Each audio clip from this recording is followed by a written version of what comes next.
Ma'asyiral muslimin wal muslimat rahimakumullah. Demikianlah bahwa kaum Khawarij itu mengangkat Al-Quran untuk tujuan kebatilan, walaupun Qurannya adalah hak dan benar. Dan teriakan mereka la hukma illa lillah, teriakan yang benar, tetapi tujuannya batil. Karena kata beliau Imam Ali, innahu la hukma illa lillah, ya.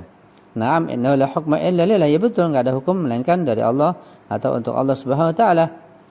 Kata beliau, walakinna haula'i yaqulun la imrata illa lillah.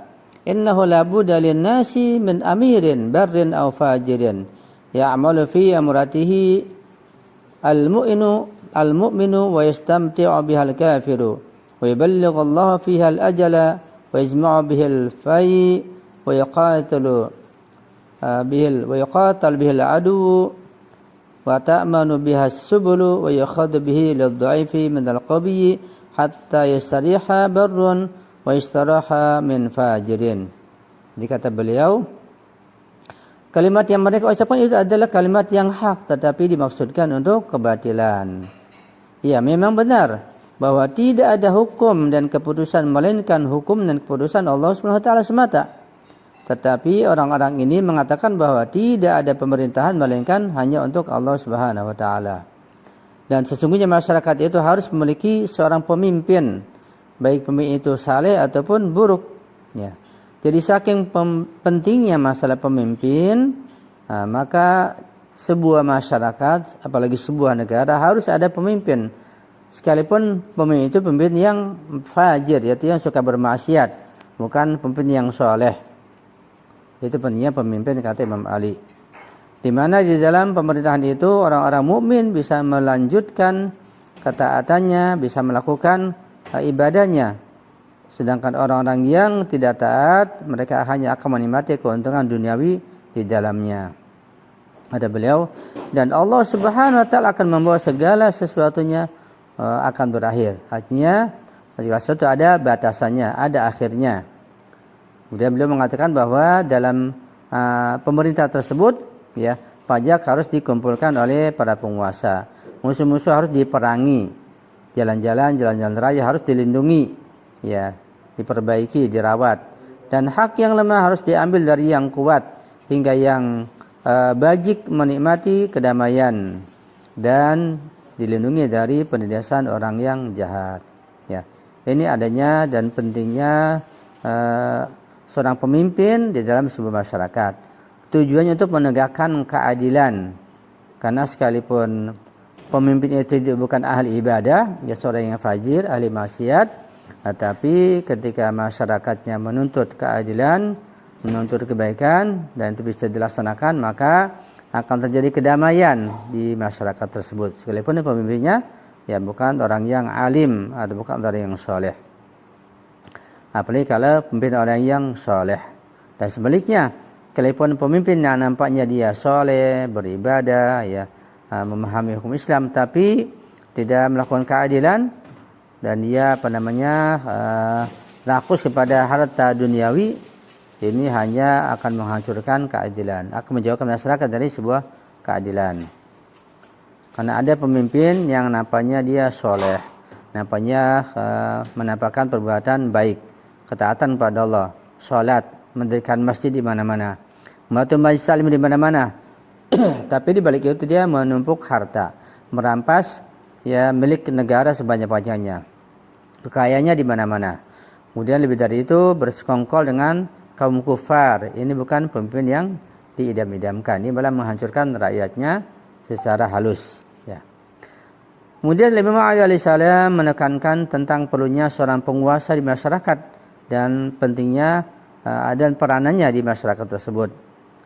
Beliau menunjukkan bahwa masyarakat yang damai dan kuat adalah masyarakat yang di dalamnya terdapat aturan yang kuat, dan berdasarkan aturan itu keamanan dan ketertiban ditegakkan di dalam masyarakat. Di sini Imam Ali alaihissalam menekankan kebutuhan mutlak terhadap seorang penguasa dalam sebuah masyarakat. Jadi jelas bahwa beliau Imam Ali alaihissalam menekankan pentingnya seorang pemimpin dalam sebuah masyarakat. Karena kata beliau yang bisa kita pahami di sini, masyarakat akan damai dengan pemimpin yang adil, yang bijak. Kedamaian, keadilan akan dapat diwujudkan ketika pemimpinnya rusak, pemimpinnya berlaku lalim, ya diktator misalnya. Kemudian beliau mengatakan bahwa kuatnya sebuah masyarakat, kuatnya sebuah negara itu ketika memiliki peraturan, tatanan, undang-undang yang kuat. Ya, kita memahami bahwa tidak ada tatanan, aturan, undang-undang yang lebih kuat daripada undang-undang dan tataran Islam. Ya, karena itu ketika sebuah negara atau sebuah masyarakat tidak berlandaskan pada hukum Islam, pada aturan Islam, maka pasti akan mengalami kerapuhan, sulit untuk menegakkan keadilan, bahkan akan meluncur kepada kebinasaan dan kehancuran.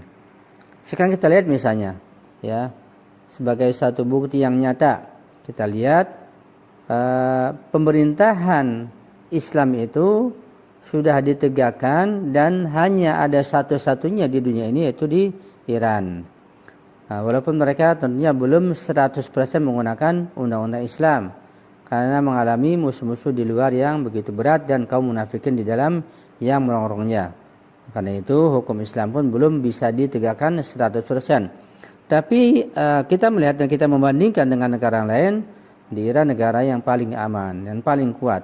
Betapa musuh-musuh merongrong negara Iran, betapa musuh-musuh Islam itu dari kaum Yahudi, kaum Nasrani, Zionis Israel ingin menghancurkan negara Islam Iran, tapi mereka tidak mampu, ya, tidak berdaya. Bahkan kita lihat Iran semakin kuat, ya, dengan Jumhuriyah Islamiyahnya yang bertekad membantu seluruh kaum muslimin di berbagai negara, bahkan membantu non-muslim sekalipun jika mereka mau berdamai, ya, tidak memeranginya. Ini tujuan yang sangat mulia yang perlu kita hargai. Tidak ada negara selain Iran yang menjalankan aturan tersebut. Ya, kita perhatikan misalnya negara mana yang paling kuat melawan Zionis, melawan Amerika sebagai musuh bebuyutan Islam dan kaum muslimin. Nampak sekali tidak ada negara Islam manapun yang berani membantah, apalagi melawan, apalagi menantang Amerika dan Zionis. Ini sangat jelas, ya, sangat nampak bagi orang yang melek matanya.